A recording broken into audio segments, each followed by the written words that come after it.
जय हिंद बच्चों, आइए आज हम देखते हैं नॉन आइडियल सॉल्यूशंस के बारे में। नेक्स्ट क्लास में हम ग्राफ भी देख लेंगे। तो ऐसे सॉल्यूशन जो राउल्ट्स लॉ को नहीं मानते हैं at all temperature and concentration, ठीक है ना। अब देखिए नॉन आइडियल के लिए तो आप ये सब लिख देंगे, जो चीज़ वहाँ पे इक्वल टू जीरो था आइडियल में यहाँ पे नॉट इक्वल टू जीरो होगा। अब जाहिर सी बात है नॉन आइडियल सोल्यूशन है तो उसको हम क्या बोलेंगे कि वो राउल्ट्स लॉ के पाथ से डेविएट कर रहा है, बात नहीं मान रहा है राउल्ट्स लॉ की। तो दो तरह के डेविएशन होते हैं, एक पॉजिटिव डेविएशन और एक नेगेटिव डेविएशन। तो नॉन आइडियल में दो केस बनेंगे, पॉजिटिव डेविएशन और वो सोल्यूशन जो नेगेटिव डेविएशन शो करते हैं। तो पॉजिटिव डेविएशन के लिए कुछ नहीं करना है, सब कुछ आपको ग्रेटर देन जीरो कर देना है। Delta H of mixing greater than zero, यानी कि ये क्या हो जाएगा एंडोथर्मिक।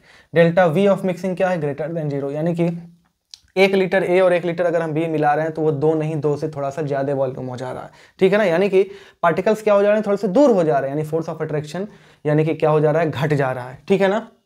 और जाहिर सी बात है फोर्स ऑफ अट्रैक्शन घट रहा है मिलाने पर, यानी कि पहले वाला फोर्स क्या था, अट्रैक्शन ज्यादा था, तो क्या हो जाएगा, कोहेसिव फोर्स ज्यादा होगा एडहेसिव फोर्स से। और सिमिलरली ये भी क्या करेंगे, आप इधर का ग्रेटर देन का साइन लगाएंगे, जो हम राउल्ट्स लॉ से निकाल रहे थे उससे ज्यादा प्रेशर आएगा, पार्शियल प्रेशर ए और बी का। ठीक है। नेगेटिव डेविएशन में वो सब चीजें क्या हो जाएंगी, less than zero. Less than zero का मतलब ये है क्या हो जाएगा, अगर वॉल्यूम मिक्सिंग कम हो जा रहा है, ठीक है, यानी कि 1 लीटर ए और 1 लीटर बी मिला रहे हैं तो 2 लीटर से कम बन रहा है, यानी कि मॉलिक्यूल्स और नज़दीक आ गए हैं, जगह कम हो गया, वॉल्यूम कम हो गया है, ठीक है ना।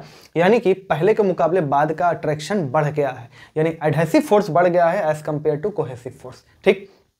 तो अगर यहाँ पे क्या राउल्ट्स लॉ से जो हम निकालेंगे उससे कम आएगा वेपर प्रेशर। कम क्यों आया भाई, पार्टिकल्स कम निकले हैं, प्रेशर कम क्यों बना, क्योंकि पार्टिकल्स ही कम जनरेट हुए हैं, अट्रैक्शन बढ़ गया है, उतने पार्टिकल्स लीव नहीं कर पाए हैं, ठीक है ना।